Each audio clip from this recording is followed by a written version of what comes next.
Gloire à Dieu. C'est un dimanche particulier aujourd'hui. Je ne sais pas si vous le saviez. Oui. Quand on était enfant, en tout cas, on le savait, hein, la fête des pères, fête des mères, tout ça, on était conscients pas mal. Principalement parce que souvent à l'école, hein, le vendredi, avant qu'on se retrouve mêlés dans nos fils, voilà, avant qu'on se retrouve pour la fête des pères ou la fête des mères, souvent, ils nous faisaient dessiner une carte. Là. Il y en a-tu qui se souviennent de ça? Oui, hein? On a tous fait un dessin hein, pour notre papa ou notre maman. Quand on était petits, possiblement que juste nous savions c'était quoi le dessin, parce que c'était un petit peu abstrait ou on n'était pas encore conscient de nos proportions, de nos couleurs. Mais combien de fois un père ou une mère qui a reçu une carte faite par son enfant, des fois on l'a encore plusieurs années plus tard. Amen. Si on pourrait faire la même chose avec notre Père céleste, hein? Prendre nos vies puis en faire une carte qui le glorifie, qui le bénit. Alors, c'est évident, ce matin, je veux parler de la fête des pères, mais on ne peut pas s'empêcher d'abord de dire que le Père parfait, il n'est pas sur la terre, il est au ciel. Alléluia. Mais nous, en tant qu'hommes, on peut s'inspirer de ce que Dieu fait et ça peut nous aider à devenir de meilleurs pères, de meilleurs hommes, de meilleurs maris. Et on va parler un petit peu de cela ce matin. Alléluia.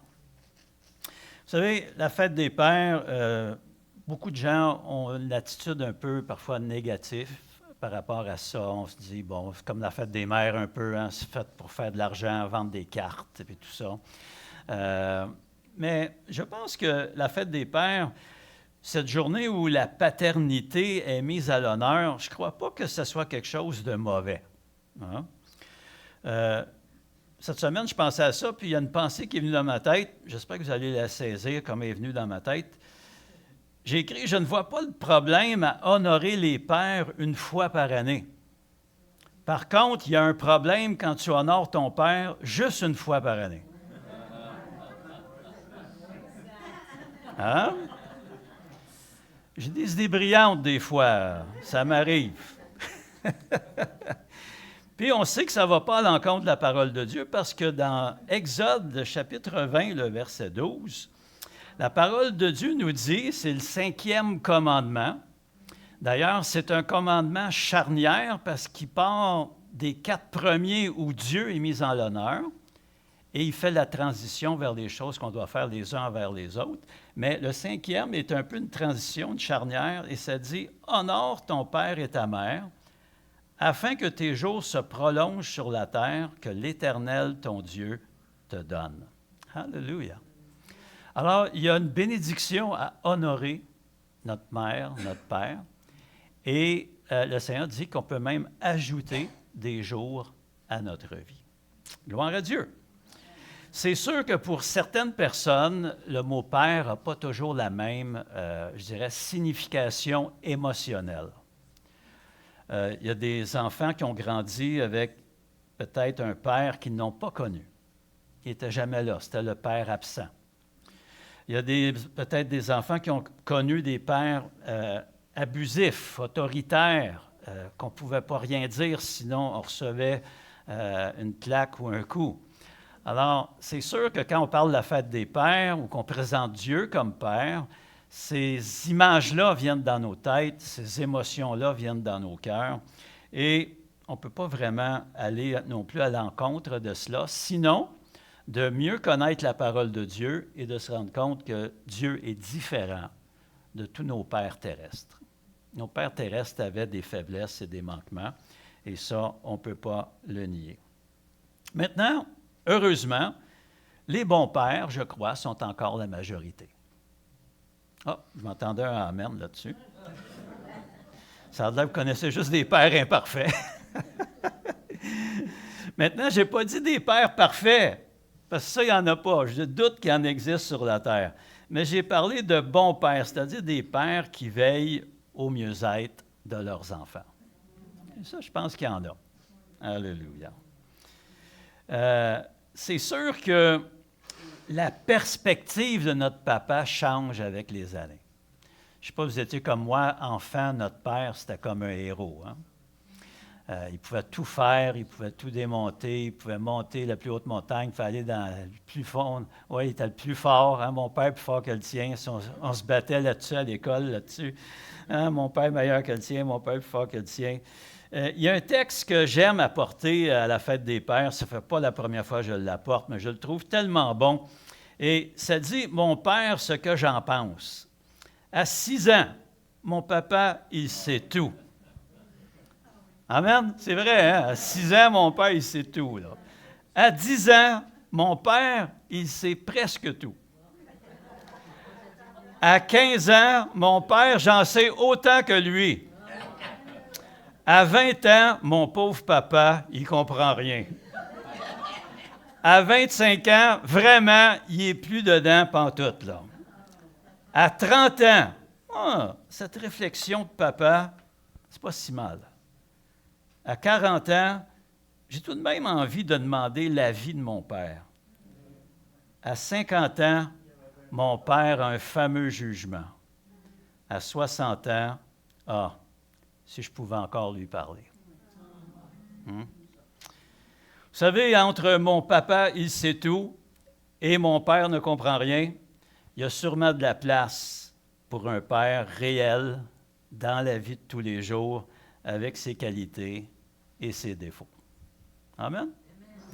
Parce qu'il n'y a pas de personne qui est parfait sur cette terre. On a tous des forces, on a tous des faiblesses, mais il faut apprendre à vivre avec cela.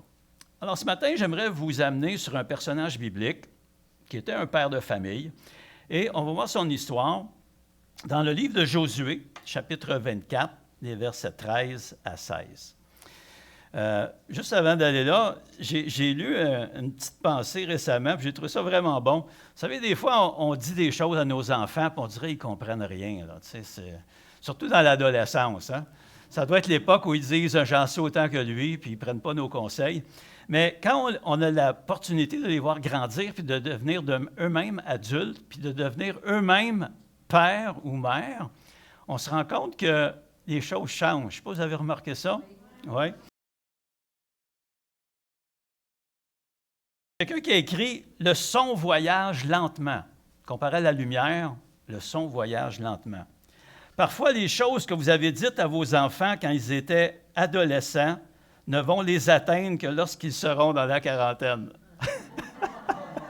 Donc, la parole a été lancée, mais elle voyage lentement, jusqu'à temps qu'elle se ferait un chemin chez notre enfant qui est maintenant adulte. Et mon fils Jonathan, souvent à la fête des pères, me donne une carte en disant « Maintenant, je comprends ce que c'est que d'être un père. » Parce qu'il est père de 4 enfants. Alléluia. Alors, je rends grâce à Dieu. Le son voyage lentement, mais au moins il voyage. Et à un moment donné, ça va se rendre.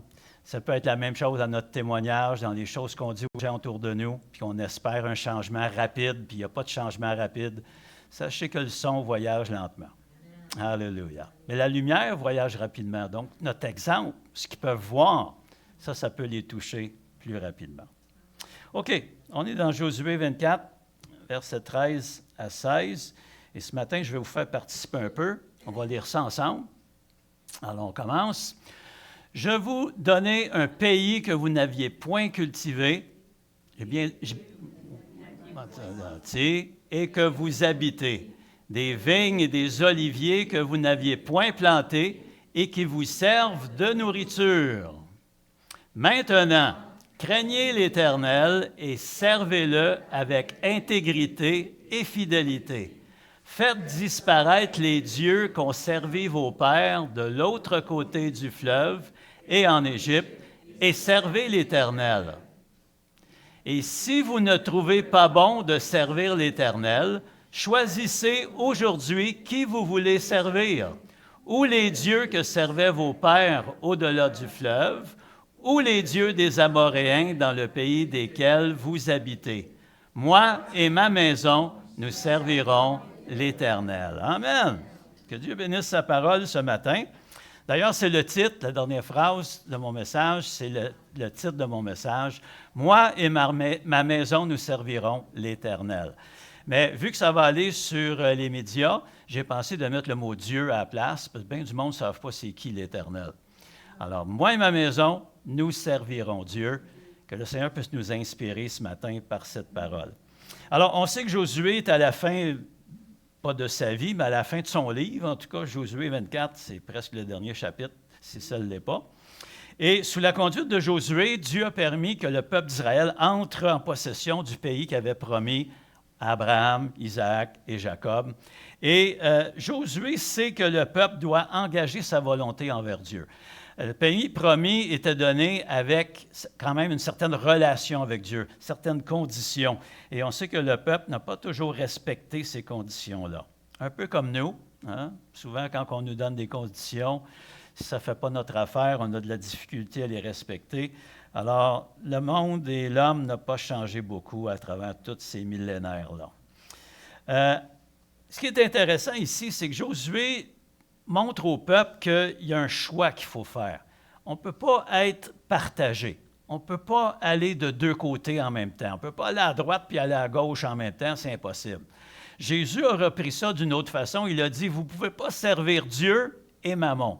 Vous ne pouvez pas avoir une préoccupation spirituelle pour Dieu, essayer d'avancer dans votre vie spirituelle, mais en même temps être tellement attaché à plein de choses matérielles qui vous alourdissent, vous ne pourrez pas fonctionner ou avancer convenablement. Alors, Josué met le peuple devant un choix. Mais ce qui est intéressant, c'est qu'avant même que quelqu'un décide, avant même que quelqu'un réponde à l'appel qu'il fait, il se mouille lui-même. Il se dit, je ne sais pas ce que vous allez décider, je ne sais pas si vous allez choisir de continuer à servir vos idoles, ou si vous allez servir Dieu ou un autre Dieu, peu importe, mais je veux que vous sachiez ceci. Moi et ma maison, nous servirons Dieu. Alléluia! Vous savez, les pères de famille aujourd'hui, ce que Dieu aimerait voir, c'est entendre ça de nos bouches. Moi et ma maison, nous servirons Dieu. Ce n'est pas le voisin qui va faire que votre maison serve Dieu. C'est vous. C'est vous que Dieu établit comme chef du foyer. Et c'est à vous de prendre cette responsabilité-là. C'est pour ça que Josué commence en disant, il n'a pas dit « ma maison, nous servirons l'Éternel ». Il a dit « moi ». Parce que ça commence par nous. C'est nous qui sommes la porte d'entrée, spirituellement parlant, de nos foyers. Si on laisse entrer des choses, Dieu ne peut pas faire grand-chose pour l'enlever, parce que nous sommes l'autorité spirituelle dans notre foyer. Mais si on ferme des choses, si on refuse des choses, si on implante de bonnes choses dans notre foyer, ça commence par nous. Ça commence par moi. Alléluia. Alors, c'est une chose de comprendre que Dieu nous dit qu'on est responsable de notre foyer, mais c'en est une autre d'accepter vraiment cette tâche-là et de la mener à bien. Dans quelques mots, j'aimerais résumer la responsabilité qui nous est donnée avec 3 termes.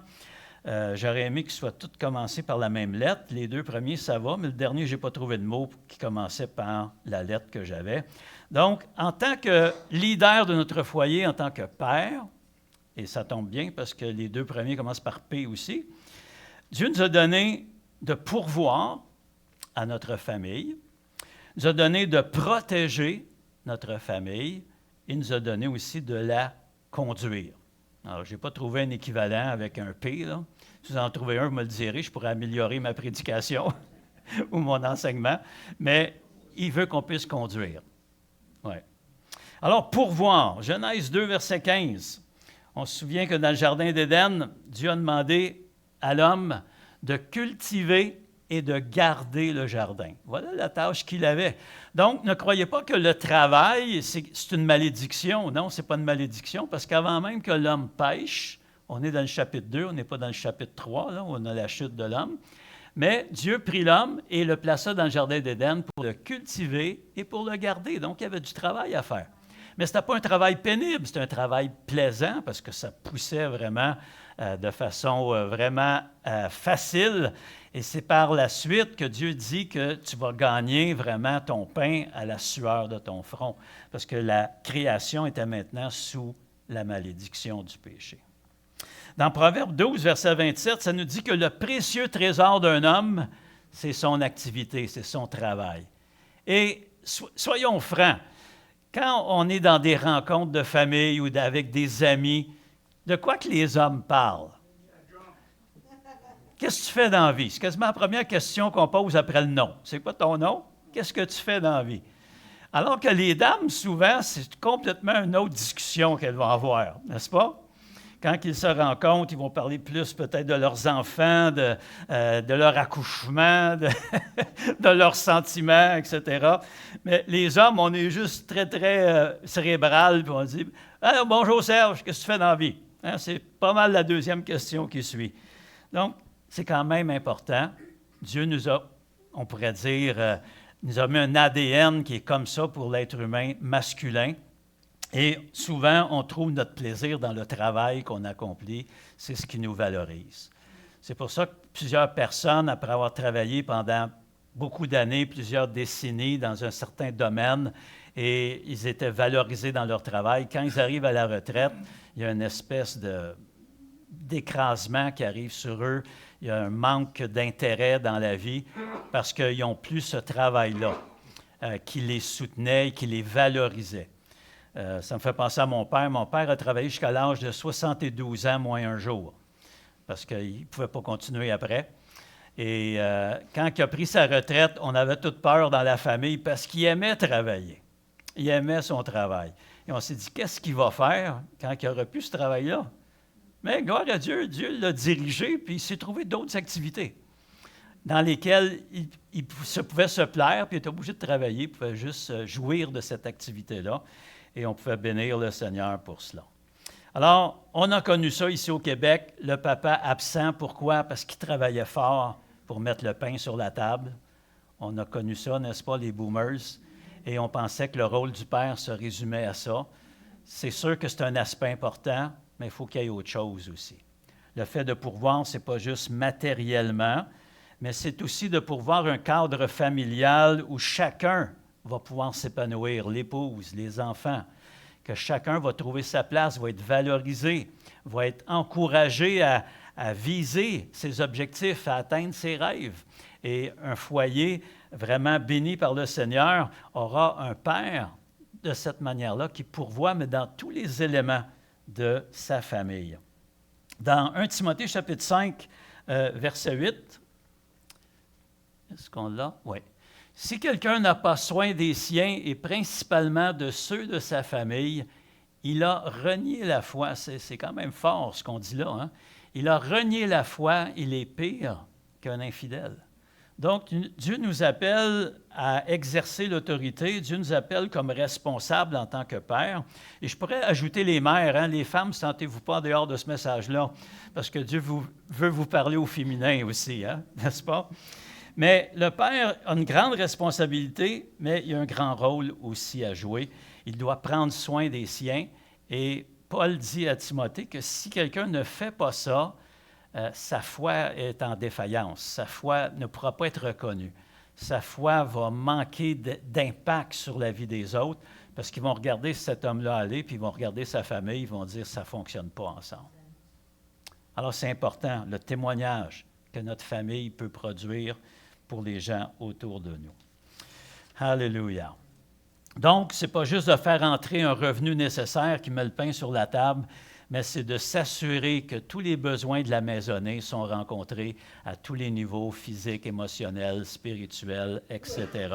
Et aussi, s'il y a bien de l'argent qui rentre, il faut bien gérer ce qu'on a. Vous savez, au Québec, on a un problème, c'est qu'il y a des gens qui ont des très, très bons salaires, puis pourtant sont endettés jusque-là.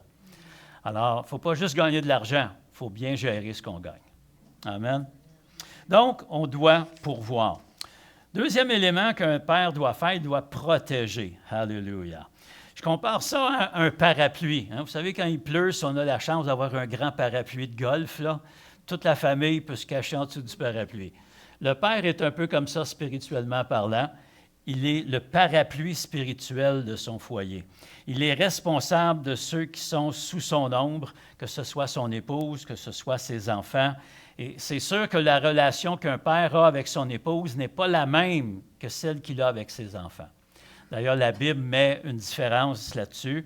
Dans Éphésiens, ça nous dit qu'on doit tous se soumettre les uns aux autres, de même, femmes à vos maris. Hein?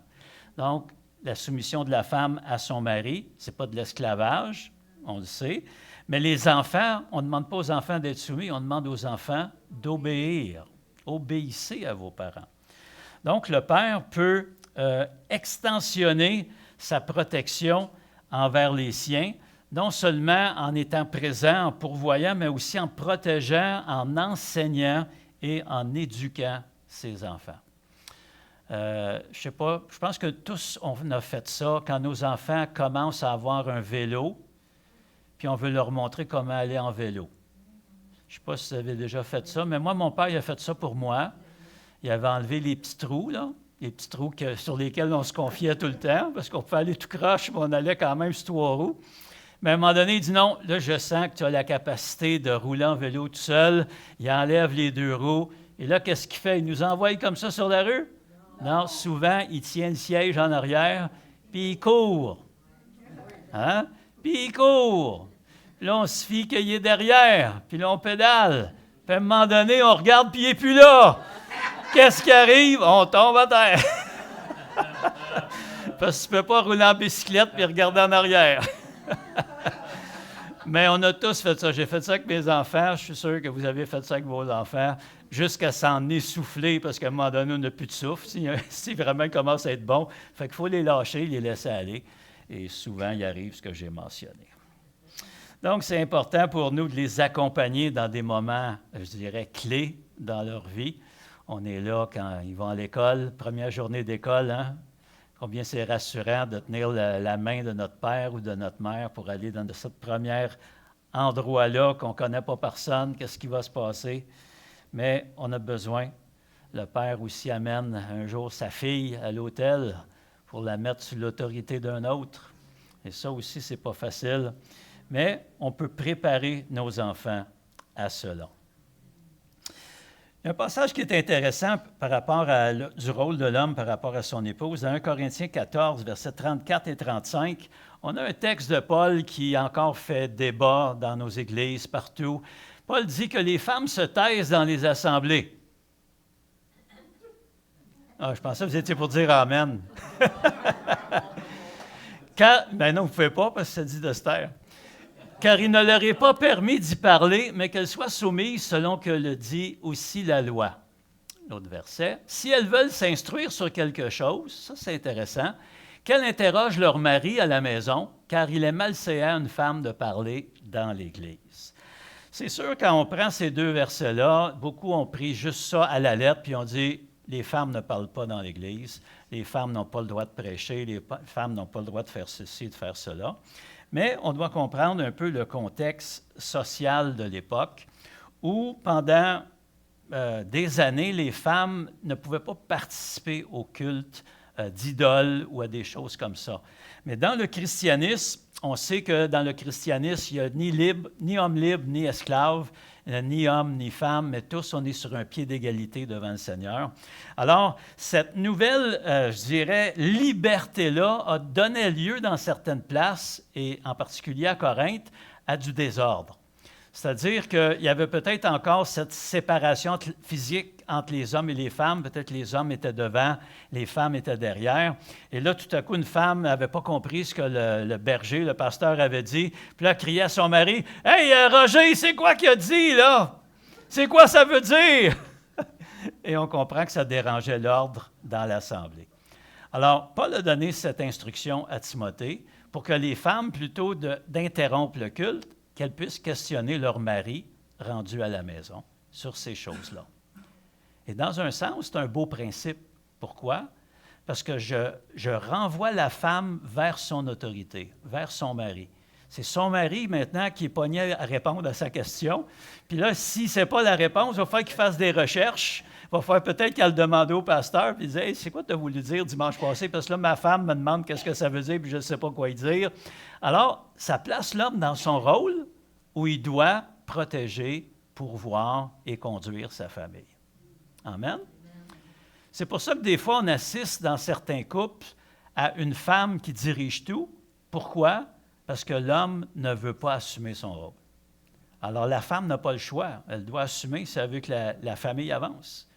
Alors, je crois que c'est un beau principe ici de retourner l'épouse vers son mari afin qu'elle puisse avoir les réponses. Et par le fait même, elle donne un sentiment de valeur aussi à son mari. Amen. Donc, c'est un principe intéressant. Pour les choses spirituelles, souvent, on a tendance à aller vers le pasteur. Non, l'épouse peut aller vers son mari.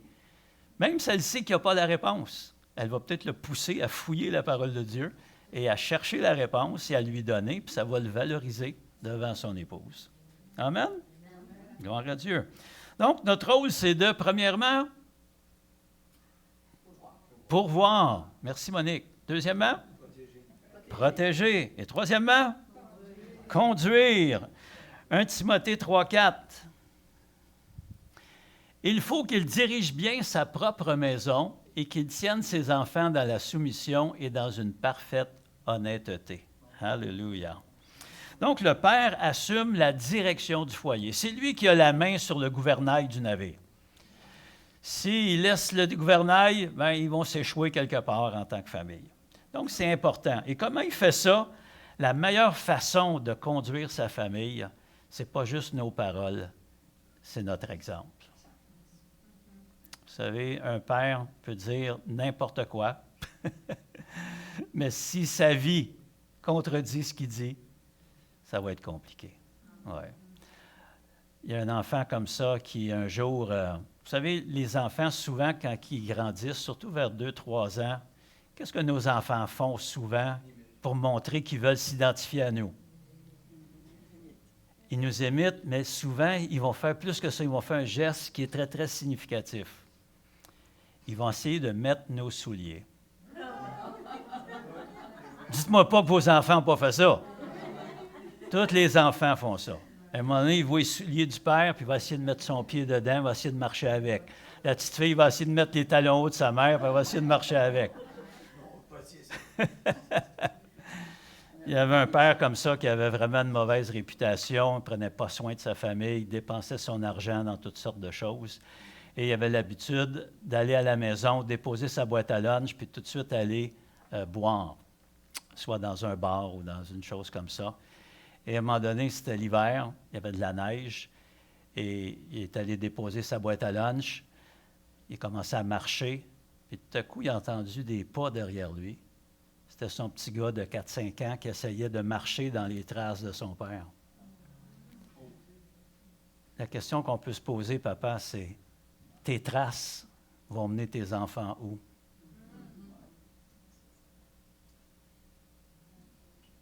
Ça mérite réflexion, hein? Combien d'entre nous, on a peut-être dit « Ah non, je ne ferai jamais ça » parce qu'on l'a vu chez notre père, puis finalement, dans l'âge adulte, on tombe dans les mêmes affaires. Mais gloire à Dieu, on a un sauveur. Gloire à Dieu, on a Jésus qui peut changer ces parcours-là, ces destinées, cet ADN qui avait été mis en nous. Le Seigneur peut le transformer. Alors, c'est par notre exemple vraiment qu'on peut conduire notre famille. Et dans ce sens-là, j'aimerais parler de 3 dangers rapidement qu'un père peut commettre, 3 choses qui le menacent par rapport à son exemple pour conduire sa famille. Le premier, c'est d'être indulgent. Vous savez, il y a des papas qui sont tellement gentils, ils laissent tout passer. Hein? Manque de fermeté, ne donne pas de ligne de conduite. Vous savez ce que ça fait, ça? Ça va engendrer chez votre enfant de l'insécurité. Parce que c'est comme s'il n'y a aucune balise. Il ne sait pas du tout gauche, droite, bien, mal. Il n'a aucune idée de ce que c'est. Ils ont fait l'expérience dans une cour d'école primaire. Les enfants, quand ils jouaient à la récréation, les directeurs et les gens qui surveillaient ont remarqué que tous les enfants étaient dans clôture. Il n'y avait personne au centre. Tout le monde était dans clôture. Ils se sont dit, qu'est-ce qui arriverait si on enlèverait les clôtures? Ils ont enlevé les clôtures de la cour d'école. Savez-vous où étaient les enfants? Tout au centre. C'est intéressant, hein? Puis on peut rire des enfants, mais en tant qu'adulte, on n'est pas comme ça aussi. On est toujours à la limite du permis. On est toujours à la limite de ce qui est légal. On est toujours à la limite. On regarde toujours, est-ce qu'on peut pousser un peu plus? Mais quand on enlève les règles, on est déstabilisé, là. On est dans l'insécurité. Alors, c'est important d'avoir un équilibre. C'est bon d'avoir une discipline. Il ne faut pas commencer à être des bourreaux. C'est bon aussi d'avoir de la compassion, comprendre qu'un enfant, ça peut faire des erreurs. Et c'est important de doser. Tu sais, renverser un verre de lait, ce n'est pas la même chose, en fait, de problème qu'un enfant qui ment ou qui vole ou qui désobéit ou qui t'envoie promener. Ça, c'est différent. Donc, une erreur, c'est pardonnable, mais un comportement, on doit essayer de le modifier pour son bien, pour plus tard. Donc, être ferme, mais avec amour. Dans un sens, on est un peu les parents, et le père en particulier, pour ce matin, on est un peu des tuteurs dans la vie de nos enfants. Vous savez, quand on plante un jeune arbre, si on ne veut pas trop qu'il se fasse abîmer ou qu'il pousse croche, on va y planter une tige de fer à côté, puis on va y mettre un truc, mais qui laisse de l'espace, qui ne l'empêche pas de grandir, qui ne l'empêche pas de bouger, mais qui va lui permettre de pousser droit. On est des tuteurs pour nos enfants. Alléluia. Tout un rôle. Et on sait que ramener un arbre qui a poussé croche, c'est pas évident. Surtout s'il est rendu mature, on ne peut presque pas le ramener. Et c'est important d'amener nos enfants, non pas les empêcher de grandir, mais les aider à grandir droit dans les voies de Dieu. Donc ça, c'est un danger d'être trop indulgent. L'autre danger, la partialité. Vous savez, la partialité, il y a un mot plus simple pour le définir. Le favoritisme. Il n'y a rien de pire que ça. Amen. Parce que les enfants ont un sens de la justice très développé. Moi, quand on était petits, moi puis ma sœur, j'ai juste une sœur, elle a 5 ans plus jeune que moi. Puis des fois, nos parents nous achetaient, par exemple, je ne sais pas moi, des Smarties. Devinez ce qu'on faisait. On les comptait. Non, Pierre en a eu 3 plus que moi, puis il y a 2 rouges là-dedans. Il nous versait du lait dans nos verres, on mettait les verres un à côté de l'autre pour voir si c'était la même chose. Là, faites-moi pas croire que j'étais le seul à faire ça, parce que je ne vous croirais pas. On a tous fait ça, je pense. Peut-être les seuls qui n'ont pas fait ça, c'est ceux qui étaient dans des familles super nombreuses où tu n'avais même pas le temps de faire des choses de même. Parce que des Smarties, tu n'en avais pas. Ça réglait le problème. Tout le monde était sur un pied d'égalité. Puis un verre de lait, tu n'avais pas non plus. Bois de l'eau. Mais le favoritisme, ça peut faire beaucoup de dégâts dans une famille. On a tous connu des familles où il y avait un favori. Puis souvent, quand il y a un favori, il y a aussi un mouton noir. J'espère que vous n'avez pas été le mouton noir de votre famille, mais si vous l'avez été, vous savez de quoi je parle. Alors, c'est important de réaliser qu'on n'est pas la première génération qui font des erreurs par rapport au favoritisme. On a un exemple dans la Bible, dans Genèse, chapitre 37, les versets 3 et 4, et c'est Jacob avec son fils Joseph. Jacob qu'on appelle Israël. Israël aimait Joseph plus que tous ses autres fils. Ça, c'est pas bon pour Joseph, parce qu'il l'avait eu dans sa vieillesse et il lui fit faire une tunique de plusieurs couleurs. Ça, c'est pas bon non plus. Ça, c'est tu te fais mettre une cible dans le dos, là. Hein? Ensuite, ses frères virent que leur père l'aimait plus qu'eux tous et ils le prirent en haine. Ils ne pouvaient pas lui parler avec amitié. Et vous savez que dès qu'ils ont eu l'occasion, ils s'en ont débarrassé. Alors, ce n'est pas bon d'avoir des favoris. C'est sûr que dans nos enfants, parfois, on peut avoir des affinités plus avec l'un qu'avavec l'autre, mais il faut être capable, en tant que parent, d'être capable de faire ressortir la force de chacun, puis de s'identifier avec cette force-là chez notre enfant. Le fait que Jacob ou Israël avait un favori, et on peut le comprendre, il y a eu un fils dans sa vieillesse, c'était comme un exploit, si on peut dire, puis c'était le fils qui attendait, qui voulait, donc il l'a même appelé Benjamin, le fils de ma droite, donc, c'est-à-dire, ça c'est plus tard, mais Joseph, c'était celui d'avant, il l'avait eu de cette femme qui ne pouvait pas lui donner d'enfant, et ensuite, elle lui en a donné un deuxième, mais malgré tout ça, il aurait fallu qu'il voit un peu la réaction de ses fils par rapport à celui-là et peut-être changer son approche. D'ailleurs, mon fils a une très belle approche. Il a 4 enfants. Puis souvent, il va dire, mes petits-enfants, c'est Nathan, c'est Lilimé, c'est Caleb, puis c'est Oriane. Fait que souvent, mon fils, il est très sage. Il va dire, à part Caleb, j'ai aucun enfant préféré. Le pire, c'est que les 3 autres enfants rigolent. Alors, c'est ça. Je pense qu'ils comprennent que ce n'est pas vraiment le cas. Alléluia.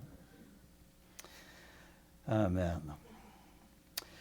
Donc, parmi les dangers, si on veut être un bon exemple et conduire notre famille, il y a l'indulgence, la partialité. Et le dernier, et ça n'est un qui n'est pas facile en tant que père, parce qu'on sait qu'on est le chef, on est l'autorité, c'est nous qui doit pourvoir, c'est nous qui dirigeons, on doit protéger. Alors, on pense que ça nous confère un autre statut.